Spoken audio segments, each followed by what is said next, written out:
भारत में रहकर पाकिस्तान के लिए जासूसी करने वालों के खिलाफ अब भारतीय जांच एजेंसियों ने कड़ा रुख अपनाया है और इस कड़ी में उन्होंने 6 लोगों को गिरफ्तार किया है। आपको बता दें, ये जो 6 लोग हैं, इनमें से 3 हरियाणा के हैं, 2 पंजाब के हैं और 1 उत्तर प्रदेश के हैं। आखिरकार इन लोगों को क्यों गिरफ्तार किया? आपको एक जानकारी और दे दें कि इन सभी लोगों की जो उम्र है वो लगभग 30 से 35 तक के बीच में ही मानी जा रही है और ये लोग पाकिस्तान के लिए जासूसी का काम भारत में रहकर कर रहे थे। आखिरकार ये लोग ऐसा क्या करते थे जिससे यहाँ पर पाकिस्तान को जानकारी साझा होती थी और भारतीय एजेंसियों ने ऐसा क्या देखा जिससे आखिरकार अब इन लोगों के ऊपर कड़ी कार्रवाई की जा रही है। आपको बताएं कि इसमें 2 हिंदू हैं और 4 मुसलमान हैं, जिसमें 2 महिला भी शामिल हैं। आज इसी पूरे मुद्दे पर चर्चा करेंगे। मेरे साथ मेरे सहयोगी केशव मौजूद है, इनसे बातचीत करेंगे और जानेंगे कि आखिरकार जांच एजेंसियों ने इनको कहां से कैसे गिरफ्तार किया, इनकी उम्र क्या है और ये क्या कुछ करते थे। क्या लगता है केशव आपको? निश्चित तौर से जिस तरह से सुरक्षा एजेंसियों ने ये कार्रवाई की है, ये अपने आप में बड़ी काबिल तारीफ है और हर कोई इसकी प्रशंसा कर रहा है।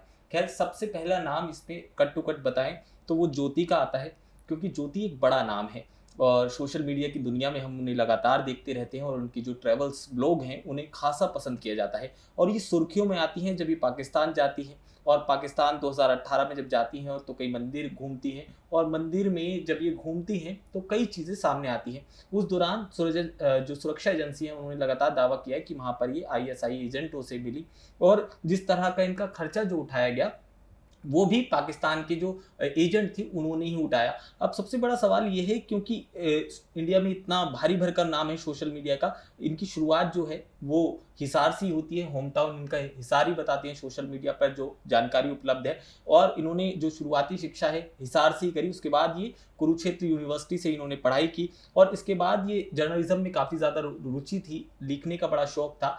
तो धीरे धीरे इनकी रुचि इन्हें मीडिया में धकेल देती है और ये न्यूज़ 18 जैसे संस्थान हो गए और बाकी जो संस्थान हैं उनमें कार्यरत भी रही हैं। उसके बाद कोरोना का वक्त आता है, कोरोना में इनकी नौकरी चली जाती है। उसके बाद ये सोशल मीडिया में अपने आप को पूरी तरह से झोंक देती हैं और एक मतलब ट्रैवल विद जो के नाम से जो चैनल हम देखते हैं और जिस पर ठीक ठाक सब्सक्राइबर हैं उसको जनरेट करती हैं और वो बहुत अच्छा चलता है। उसके बाद जो पाकिस्तान की यात्रा करती हैं तो बड़ी सुर्खियों में उस दौरान रहती हैं। अब लगातार इन पर पूरे करियर को लेकर सवाल उठ गए हैं, क्योंकि पुलिस ने एक गंभीर आरोप में जांच एजेंसियां जो हैं सुरक्षा के लिहाज से इन्हें बड़े गंभीर आरोपों में गिरफ्तार किया है और इन पर आरोप है कि जिस तरह से ये ऑपरेशन सिंदूर हुआ उस समय इन्होंने कई जानकारियां पाकिस्तान के साथ साझा की। इसके साथ ही पाकिस्तानी एजेंट के साथ भी इनकी कई तस्वीरें हैं जो इन्होंने खुद सोशल मीडिया पे डाली हैं। अब सुरक्षा एजेंसियों की नज़र इन पर कैसे और कब पड़ी?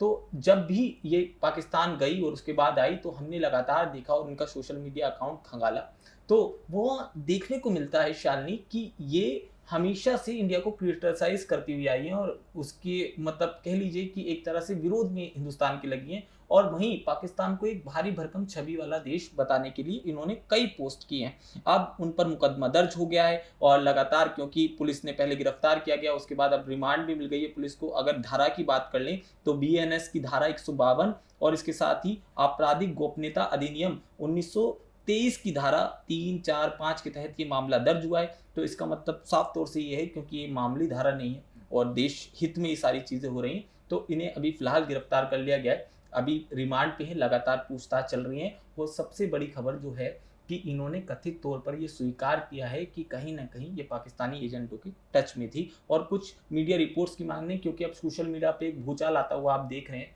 तो कुछ लोग इनके पक्ष में भी आए हैं, ऐसा नहीं हर कोई विपक्ष में है।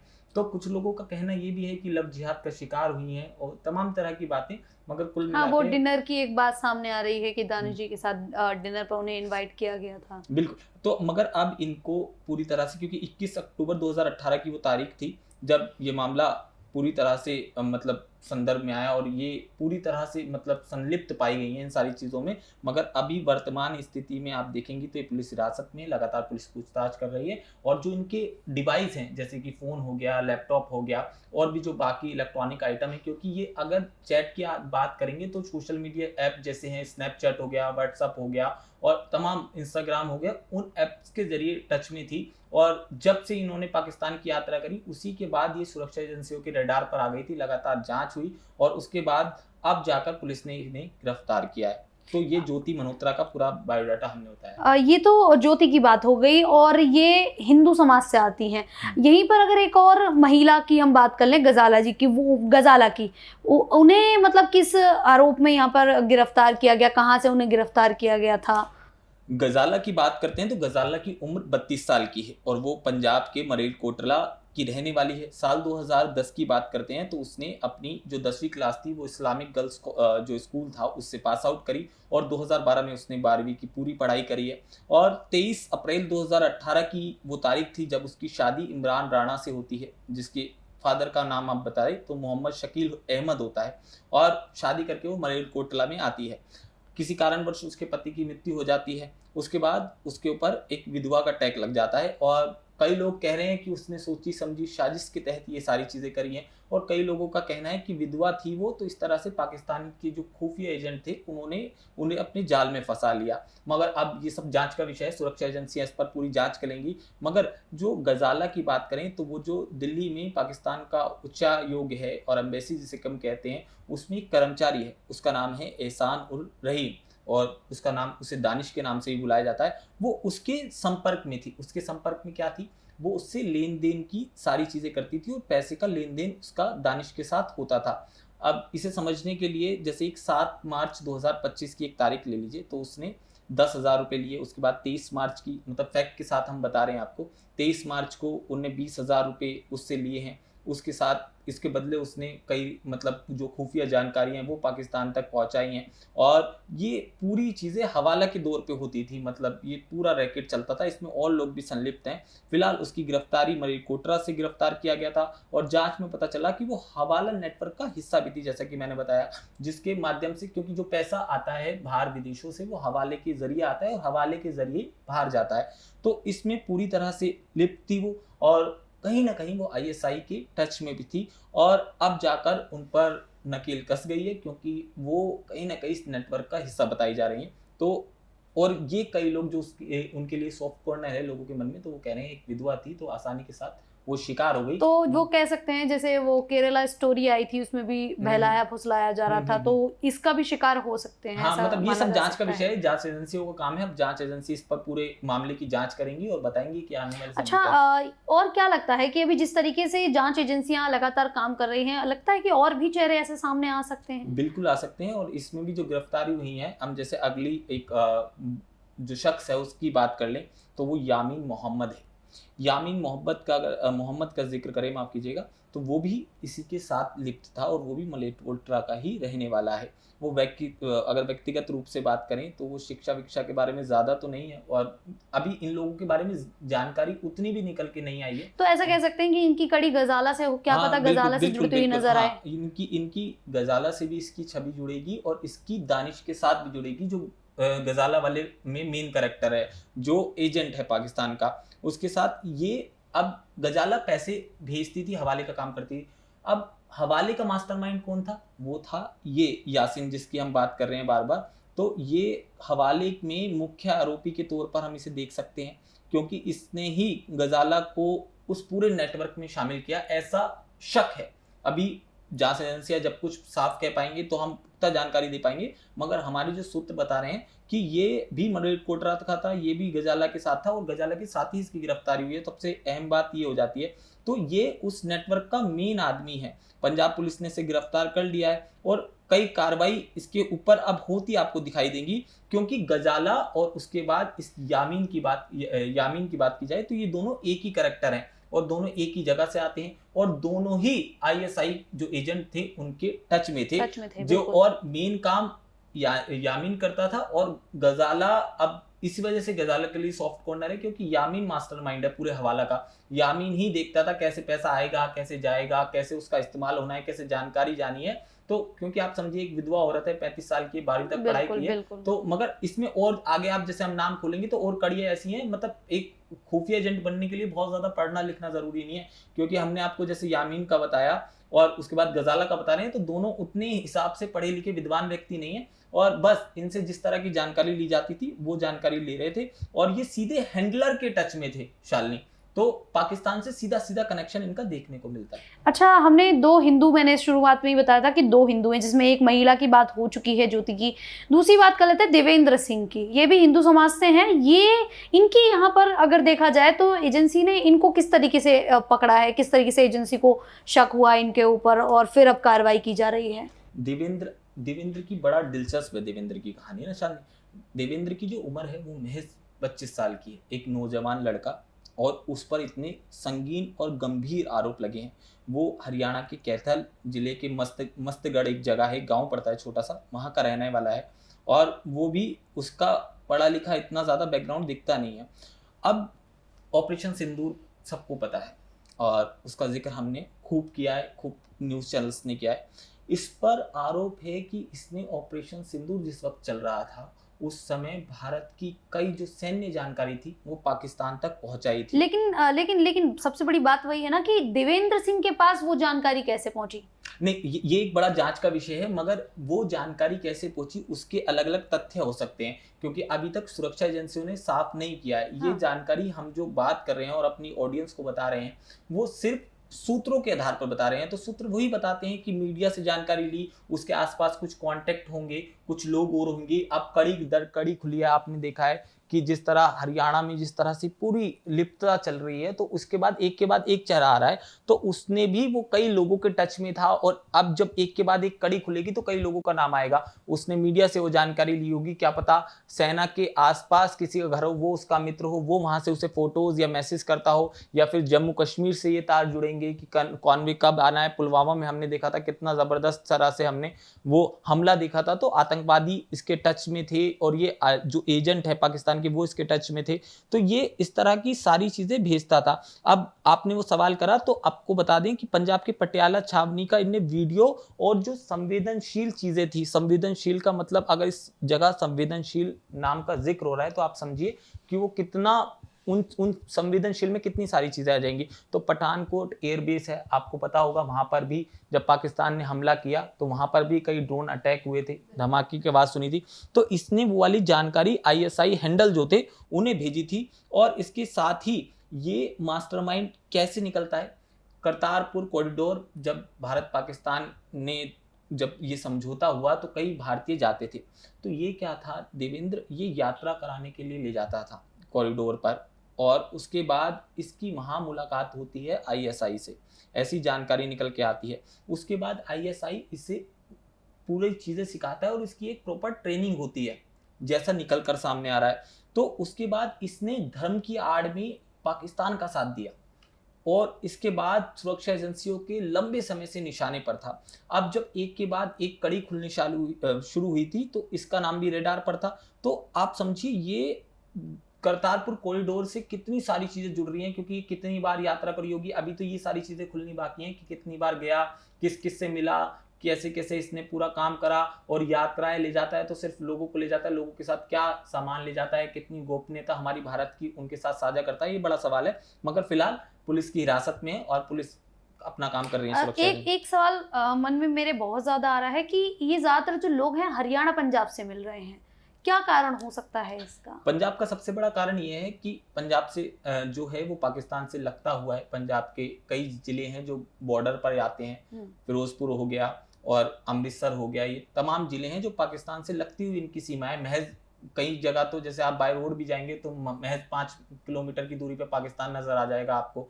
और तो यहाँ से क्या होता है, आदान प्रदान बड़ा इजीली हो जाता है। आपने अमृतसर में कई चीजें दिखी होंगी या फिरोजपुर में सुना होगा, जलंधर की बात करी, ड्रोन आया, फिरोजपुर में पाकिस्तान का ड्रोन मिलता है दिन। अफीम का जितना पूरा खेल होता है वो इन बॉर्डर से होता है। तो ये बड़ा आसानी के साथ ये सारी चीजें देखने को मिलती हैं। तो वो नेटवर्क बड़ा मतलब बहुत इजीली कनेक्ट हो जाता है, क्योंकि दोनों तरफ जो लोग हैं वो आपस में रिश्तेदार भी हैं। क्योंकि पुराने समय से सरहद ऐसा तो नहीं है कि मतलब 500,000 साल पुरानी है, तो वही वाली जमीनें उनकी भी हैं। और मतलब कई जगह तो आप देखेंगे कि खेती करने पाकिस्तान के लोग भारत में आ रहे हैं, भारत के लोग पाकिस्तान जा रहे हैं। तो कई जगह ऐसी भी हैं। और फेंसिंग आपको हर जगह बॉर्डर पर नहीं मिलेगी।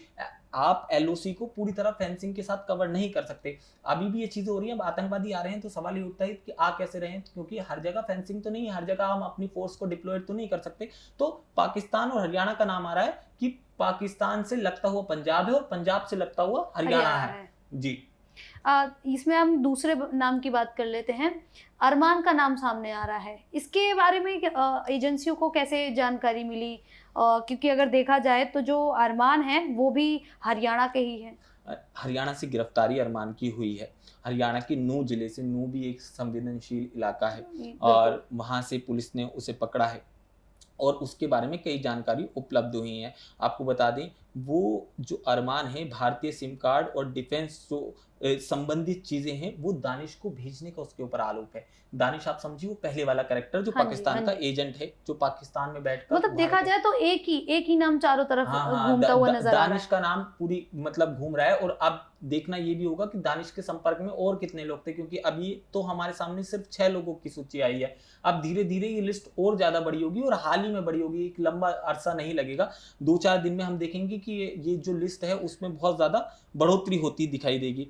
खैर, आपको बताए थे नगीना पुलिस जो है उसने नूह से इसे गिरफ्तार किया था और ज्योति मल्होत्रा की गिरफ्तारी के साथ ही ये वाली गिरफ्तारी और उससे नेटवर्क के साथ जोड़कर ही देखा जा रहा है। अब अरमान की मुख्य रूप से जो भूमिका है वो मैंने बताया कि पाकिस्तान को सामान भेजता था, सिम कार्ड हो गई, बाकी सारी चीजें हो गई, और इसके साथ ही जो लॉजिस्टिक सपोर्ट की चीजें हैं उसमें ये शामिल था। और इसके साथ ही इसका जो नेटवर्क था वो बड़ा स्ट्रॉन्ग था, ये पूरा पंजाब में फैला हुआ था। जैसे आपका सवाल था कि हरियाणा और पंजाब में ही क्यों लोग मिल रहे हैं, तो वहां नेटवर्क स्ट्रॉन्ग होना यानी पाकिस्तान को मजबूत करना, वहां से आप आसानी के साथ चीजें को पाकिस्तान भेज सकते हैं, मंगवा सकते हैं। इसका भी दानिश के साथ ही आ रहा है। दानिश कौन है? जो एम्बेसी का आदमी है, जो उच्चायोग में काम करता है, एक मामूली सा कर्मचारी है, मगर ये देखिए वो कितना बड़ा मास्टरमाइंड है। और इसके साथ ही अब हरियाणा पंजाब के साथ साथ पुलिस की बात की जाए तो खुफिया एजेंसी जो है उनके भी रेडार पे थे कई समय से, और सुरक्षा एजेंसियों ने ही इनपुट दिए थे ये सारे, जब पुलिस ने ये जांच की है। अब उसके सोशल मीडिया प्लेटफॉर्म जैसे कि व्हाट्सएप और उसके साथ ही जो हवाला नेटवर्क है उस पर पूरी तरह से एक नकील बंदी की जा रही है और उसकी पूरी तरह से जांच की जा रही है। इसके भी आप पोस्ट देखेंगे तो ये भी आपको जो क्रिटिसाइज आपको हिंदुस्तान को करता दिखाई देगा। और इसके साथ ही जो इसके आपराधिक रिकॉर्ड हैं वो अभी तक सामने नहीं आए हैं, धीरे धीरे वो सारी चीजें भी आएंगी। मगर ये मुद्दा भी जो पूरी तरह से गर्म है वो सोशल मीडिया पे है। और अरमान एक भारी भरकम आदमी है, मुझे लगता है कि सुरक्षा एजेंसियों के रडार पर ये था लंबे समय से, और जब ये खुलासे करेगा तो शालिनी बहुत चौंकाने वाले खुलासे करेगा, क्योंकि सबसे मजबूत आदमी इसमें फिलहाल की बात करें तो अरमान ही देखा जा रहा है।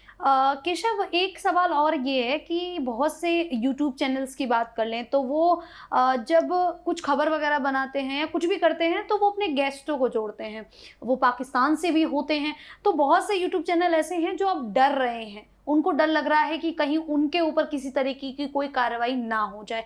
तो इसको लेकर क्या क्या लगता है आपको, क्या स्थिति बन सकती है? बिल्कुल ऐसी स्थिति बनेगी नहीं, क्योंकि अगर आप अपना काम ईमानदारी से कर रहे हैं, और क्योंकि एक ये फील्ड ऐसी है जो आप बता रही हैं कि गेस्ट जोड़ते हैं, तो अमूमन तौर से हमने नेशनल चैनल आप कोई भी देखेंगे और पिछले 2-4 दिन 5 दिन पहले जाएंगे फिर फ्लैशबैक में, तो आप देखेंगे हर चैनल पे आपको एक पाकिस्तान का गेस्ट बैठा नजर आएगा।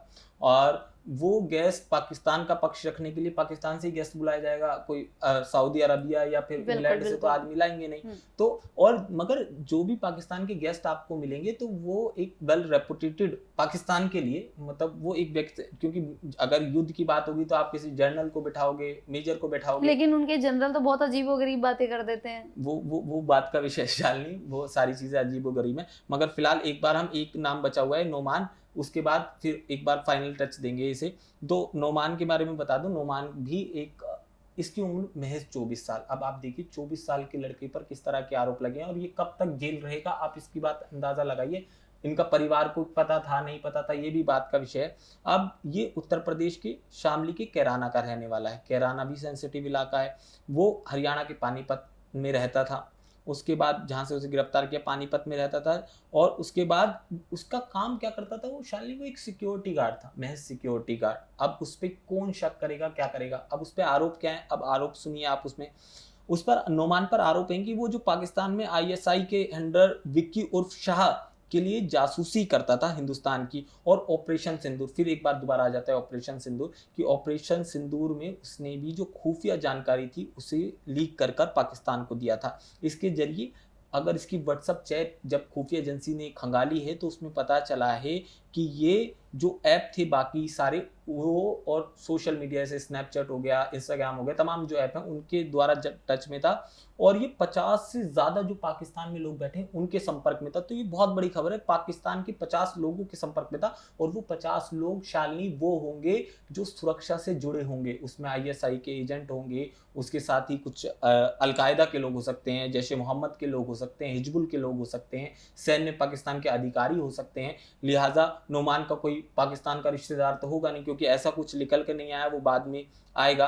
वहीं आतंकी इकबाल जो है उसे संवेदनशील जानकारी भेजने का आरोप लगा है। बहुत बड़ा आरोप है, बहुत बड़ी खबर है इस वक्त देखी जाए तो। अब इसकी गिरफ्तारी किसने करी? इसे गिरफ्तार पुलिस ने नहीं किया, इसकी गिरफ्तारी CIA ने करी। CIA उस जगह एक्टिव होता है जहां आतंकवाद के तार जुड़ते हैं, तो CIA ने इसे गिरफ्तार करा है। तो ये अपने आप में बहुत बड़ा एंगल हो जाता है इसको देना कि किस तरह से सारी जांच एजेंसियां, हरियाणा पुलिस, पंजाब पुलिस, उसके बाद उत्तर प्रदेश पुलिस मिलकर ये संयोजित ऑपरेशन चला रही हैं। और इसके साथ ही अगर नोमान की बात करेंगे तो उसके तार हरियाणा, पंजाब, मध्य प्रदेश और जो अन्य के क्षेत्र हैं वो ISI का नेटवर्क पूरा ऑपरेट करता था। ऐसे गंभीर आरोप उस पर लगे हैं। और किराना क्षेत्र से पहले जासूसी और आतंकवादियों का कुख्यात रहा है महज ये 24 साल का लड़का। आप ये देख लीजिए इसने 24 साल में क्या कुछ गुल खिलाए होंगे। अब जाकर ये रडार पर आया है। एक लंबे समय से